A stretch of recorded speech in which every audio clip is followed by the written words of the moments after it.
Welcome to Inline Styling, Part 3.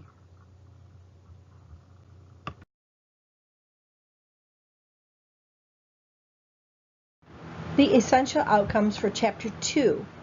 You will create and design web pages by applying inline CSS styling to HTML tags and section tags by inserting the language, image browser tab, and metadata tags, distinguishing block elements from inline elements, establishing web page sections, styling web page sections and HTML tags using the proper values and property names, creating a button using JavaScript programming language. Welcome to 2-3. We will be talking about block elements versus inline elements. Block elements create a block around the text in a form of a rectangle. There are no circles in computer programming. They're all rectangles. There's ways for you to make a rectangle look like a circle, but generally they are all rectangles. A block element extends from the left margin to the right margin. Block elements take up the full width available from margin to margin, and then it adds one blank line spacing after the element. To actually see the block element, you need to add a border. A border will display the entire block element. Inline elements, they do not start a new line. They only take up as much width as necessary. An inline element can be put inside a block element. An example of an inline element that you have learned already is the image tag.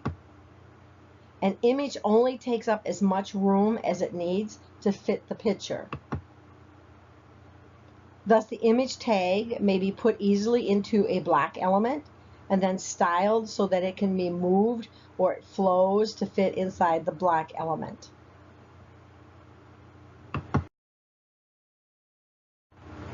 Okay, looking at block versus inline. If you notice, this unordered list is considered a block element. It's kind of deceiving. If you notice, the unordered list does not take up the entire space. It only takes up the left side.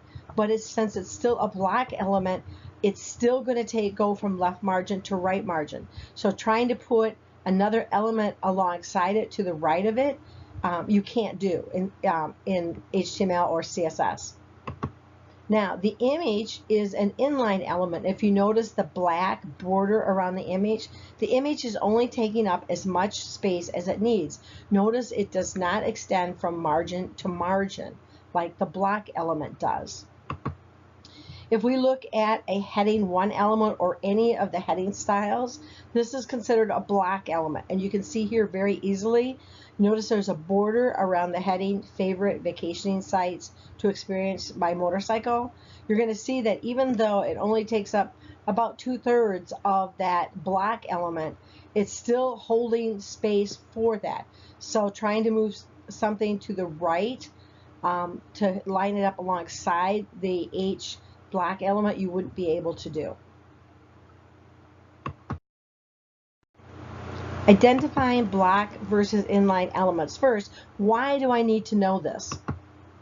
You need to know this because there's going to come a time when you're going to want to move objects side by side, and you can only do this if you understand what you're trying to do. If you're trying to move side by side a block element with another block element, you should be able to tell now by from the pictures I've shown you that you can't do it because a block element takes up all the space from margin to margin. So you have to know whether the object goes from margin to margin and adds that additional line space, or whether it only takes up the required space. So you definitely need to know whether a HTML tag is a block or an inline element. Unordered lists do not look like they take up the entire space, as I said earlier, but they do. By adding the border, you can determine what type of element it really is.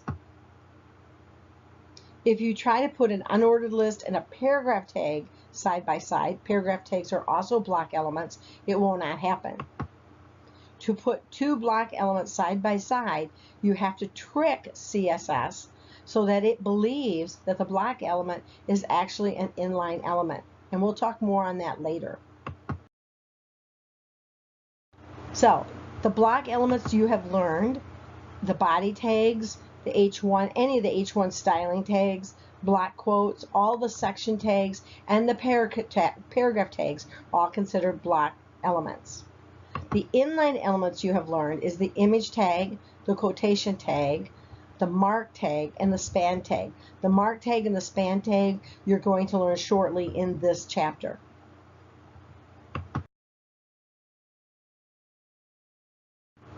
Now, looking at the mark tag and the span tag.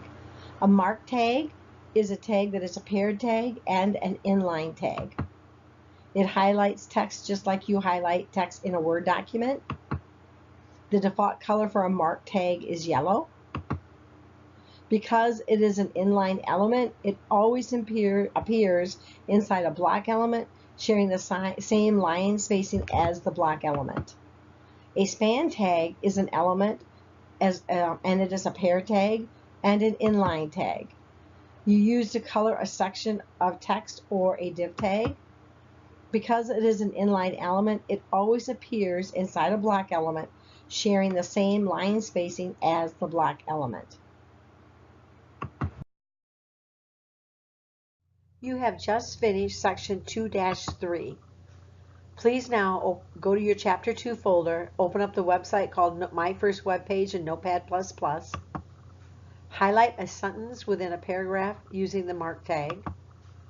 Do not use the span tag since you do not yet know how to use the CSS styling. Save your document and then launch the document using Chrome.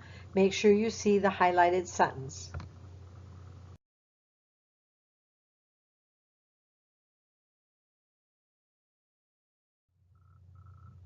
You have done a terrific job.